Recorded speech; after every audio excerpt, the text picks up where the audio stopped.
O Bertrand Russell, para matemática, ele realmente fez um... Mas ele era ateu. E ele escreveu um livro, Why I'm Not a Christian, porque eu não sou um cristão.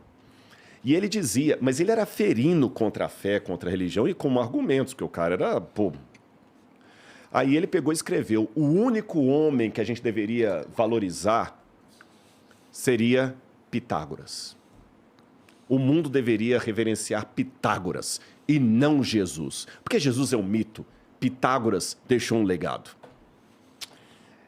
Agora, ao mesmo tempo que era um gênio, culto, ganhou o prêmio Nobel na área de matemática, com todo respeito, que asneira Bertrand Russell disse. Sabe por quê?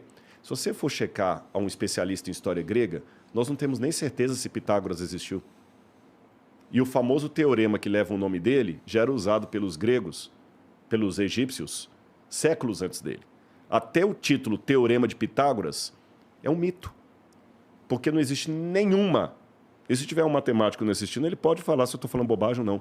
Não existe nenhuma confirmação arqueológica, histórica, que Pitágoras sistematizou o famoso Teorema de Pitágoras. E os egípcios já usavam na sua engenharia e tudo mais.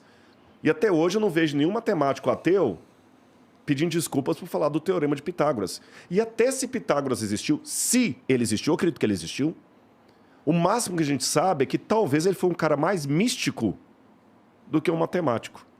Agora, Jesus, eu tenho comprovação da existência de Jesus em Flávio Josefo, Tácito, Suetônio, só para citar alguns. O que são isso? O que são essas coisas que você citou? Tácito e Suetônio, por exemplo, são autores romanos que confirmam a existência de Jesus de Nazaré. Da época, do primeiro século. Você encontrou esses textos. A humanidade encontrou esses textos. O Flávio Josefo. De que data? O Tácito e Suetônio estão no final do primeiro século. Flávio Josefo está na segunda metade do primeiro século.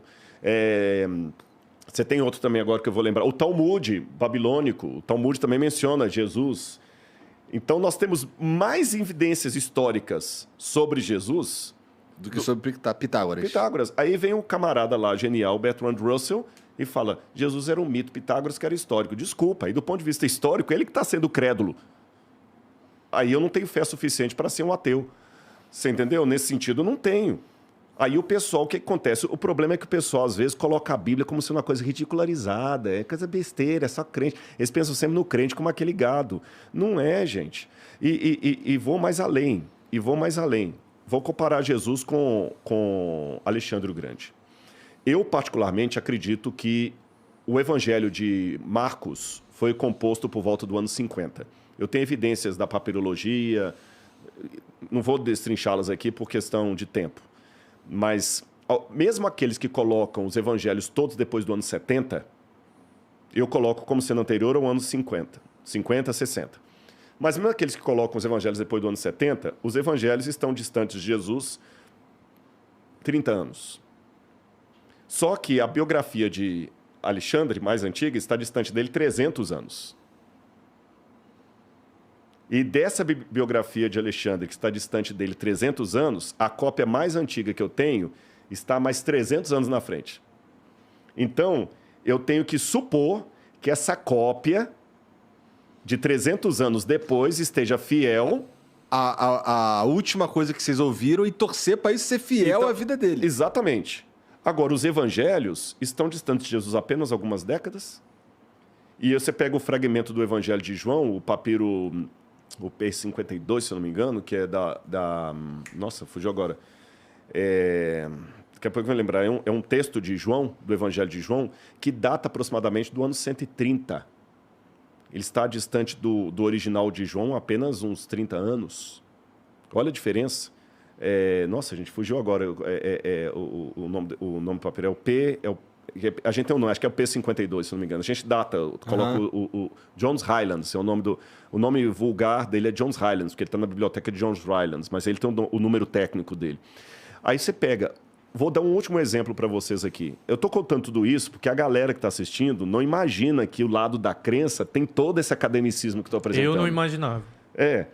Vou pegar dos livros antigos da humanidade, o único livro mais bem documentado em termos de cópia é a Ilíada de Homero. A Ilíada de Homero. Esse tem muitas cópias. Tem umas 1000... Estou falando cópias antes da invenção da escrita, tá? Da imprensa, de Gutenberg. Nós temos umas 1.400 cópias da Ilíada de Homero. Fora a Ilíada de Homero, quando eu pego, por exemplo, as Guerras Gaulesas de Júlio César, eu tenho 6 cópias. Quando você pega a Ética Nicômaco de Aristóteles, você tem talvez umas 12 cópias. Quando você pega a Tetralogia, você tem umas 5, 6 cópias. Uma disparidade absurda. Aí, quando eu pego só o Novo Testamento grego, eu tenho mais de 5.800 cópias. Só o Novo Testamento em grego. Não estou contando as cópias em hebraico. Quando tu fala Novo Testamento, é todo o Novo Testamento? Todo o Novo Testamento. Eu tenho mais de 5.800. É possível que não tenha se deturbado alguma coisa aí. Não, pelo contrário. Quanto maior o número de cópias, é o inverso. Quanto maior o número de cópias, maior é a chance de eu saber como era o original. Nossa, que curioso. O porque oposto, você tecnicamente falando, é o consegue contrário. comparar o que tem de diferente entre esse monte de cópia. Exatamente. Por quê? Porque se eu só tenho 2 cópias disso aqui, e uma está falando Bernardo, outra está falando mercado, Não, aí ferrou. eu tenho 50% de chance de estar certo uma ou outra. Agora, se eu tenho 10 cópias e 9 estão falando mercado e só uma está falando Bernardo, eu consigo saber qual que era o original. Sim. Você entendeu?